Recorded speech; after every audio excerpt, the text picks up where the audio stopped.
ये क्या हो रहा है भाई, ये क्या हो रहा है, ये क्या हो रहा है भाई, ये क्या हो रहा है, ये क्या हो रहा है। मतलब जब मैं अपनी आँख लेफ्ट छुरी करता हूँ तो राइट की तरफ ऑब्जेक्ट मूव हो जाता है, और जब मैं राइट की तरफ खोलता हूँ तो लेफ्ट की तरफ मूव हो जाता है।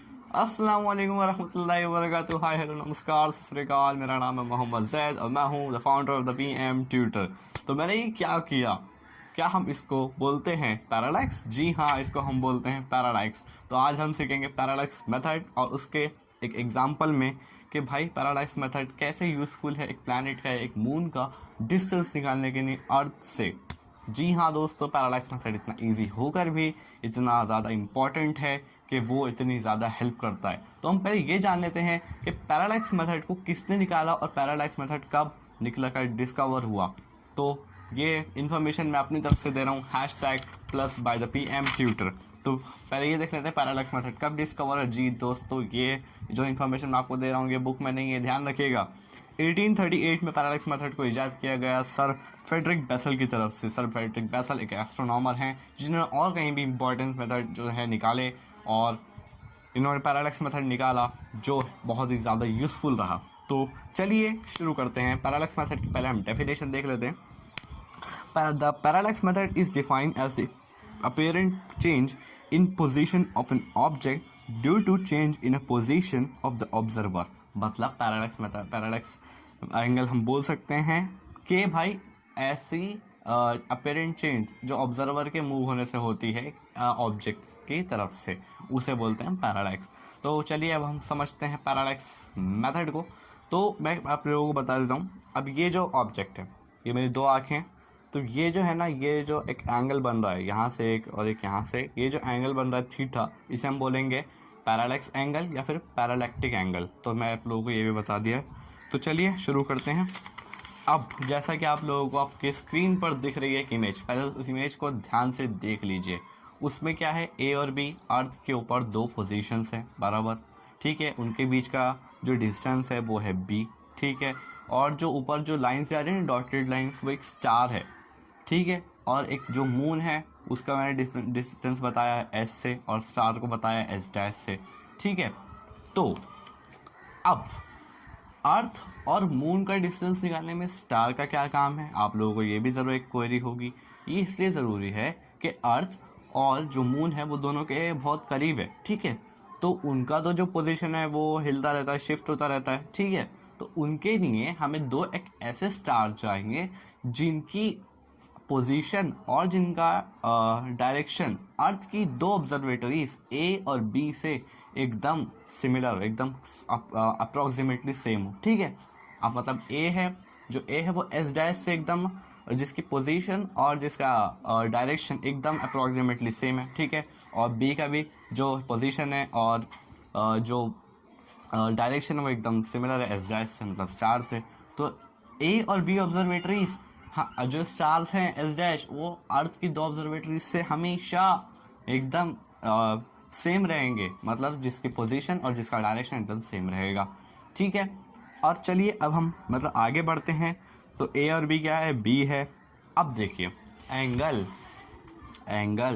S dash, angle a, angle S dash a, और जो एंगल बन रहा है मतलब मून का, जो मैंने लिखा है पी करके, उसको बोलेंगे हम क्या, θ1। वो भी तो एक एंगल बन रहा है ना, ठीक है।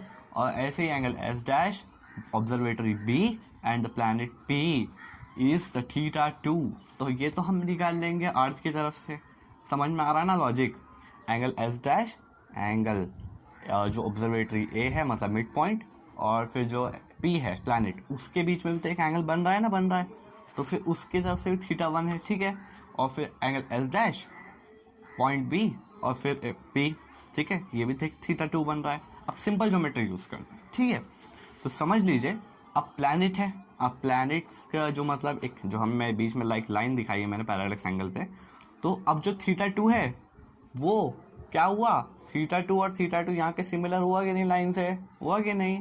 और फिर ये अल्टरनेट एंगल्स, ठीक है। फिर ये θ1 और वो θ1 हुआ कि नहीं सिमिलर। तो अब ये जो मून का एक एंगल बन रहा है अर्थ की दो ऑब्जर्वेटरीज ए और बी से, वो एक पूरा एंगल हुआ, तो वो क्या हुआ, जो मून का angle theta, that is theta is equals to theta 1 plus theta 2। Theta 1 और थीटा 2 हम कहाँ से निकाले, अर्थ से निकाले, जो हमारा स्टार दूर है। ठीक है, ठीक है। और फिर जो ये पूरा एक थीटा बना है, theta is equals to theta 1 plus theta 2, मतलब क्या हुआ, angle A P B is equals to theta 1 plus theta 2, हुआ कि नहीं हुआ। ठीक है, अब ये जो थीटा 2, जो हमने थीटा निकाल लिया, ठीक है, अब हमें मालूम है थीटा मालूम पड़ गया। तो ठीक है, अब हम सिंपल ज्योमेट्री यूज करते हैं।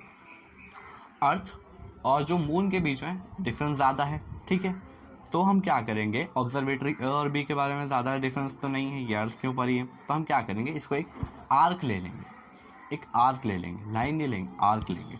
अब सिंपल ज्योमेट्री यूज करते हैं, theta is equals to arc by radius, तो इसमें आर्क क्या हुआ, ए बी अपॉन रेडियस, तो रेडियस क्या है, जो मैंने दे रखा है आप लोगों को, एस, जो डिस्टेंस है मून का अर्थ की ऑब्जर्वेटरी से, ए और बी से।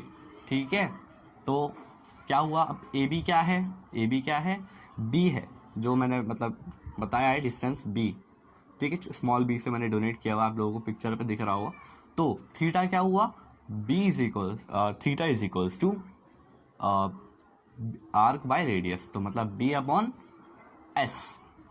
एस क्या, अब देखिए एस क्या है, हमारा डिस्टेंस है, हमें वही तो निकालना था। S is equals to B by theta, निकल गया हमारा डिस्टेंस, और क्या है, एकदम इजी तो निकल गया। अभी आप लोग कुछ नहीं समझ रहा है तो एक बार फिर से हम रिवाइज कर लेते हैं यही मेथड। हमने दो स्टार पकड़े, दो स्टार से एक एंगल बनाया, जो मून, अर्थ के एक ऑब्जर्वेटरी और एक फार अवे स्टार। ठीक है, वहाँ से एक एंगल निकाला, वो हमने अर्थ से मेजर कर लिया। फिर एक स्टार आया, उसको हमने पॉइंट से, अर्थ के एक बी पॉइंट से, मतलब मून को लगा के एक थीटा निकाला, theta 1 plus theta 2, alternate angles निकले, एक थीटा बन गया वहाँ का, जो एक मून से दो ऑब्जर्वेटरीज पर बन रहा था एंगल। ठीक है, और फिर जो स्टार था एस, जो मतलब डिफरेंस था मून से अर्थ का, वो एक एस था।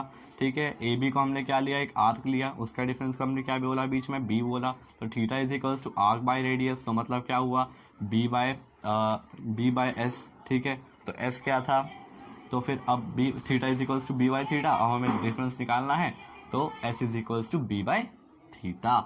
तो यही था सिंपल पैरालैक्स एंगल। अब आगे के वीडियो में मैं आप लोगों को बताऊंगा कि हम कैसे एक पॉइंट, अर्थ के एक पॉइंट से निकाल सकते हैं एक स्टार का या फिर एक मून का डायमीटर। जी हाँ, अब हम आगे की वीडियोस में यही देखेंगे। जब तक मेरे चैनल को सब्सक्राइब कीजिए, लाइक कीजिए, शेयर कीजिए, कमेंट कीजिए, और अगर कोई भी डाउट आए तो please be free to ask me in the comment section.